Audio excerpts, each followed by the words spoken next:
This is Tom Rake with AVI, and we got a great tip for you on servicing the Cummins lifters and camshaft without pulling the head off the engine.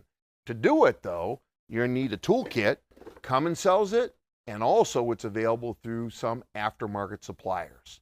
What this kit allows you to do is lift up the lifters off the cam, pull the cam out, and then reinstall the lifters and put the new lifters and cam back in the engine, obviously, and it saves you from having to go ahead and take off the head, turbo, exhaust, fuel system, etc. So it's a huge time saver.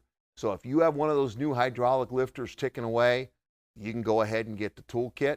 If you need more information on it, go ahead and either go to one of the local hands-on AVI training classes that are instructor-led, or go ahead and see our Cummins update video, and we'll show you what the kit looks like and how it works. Thank you. Have a great time fixing these Cummins units.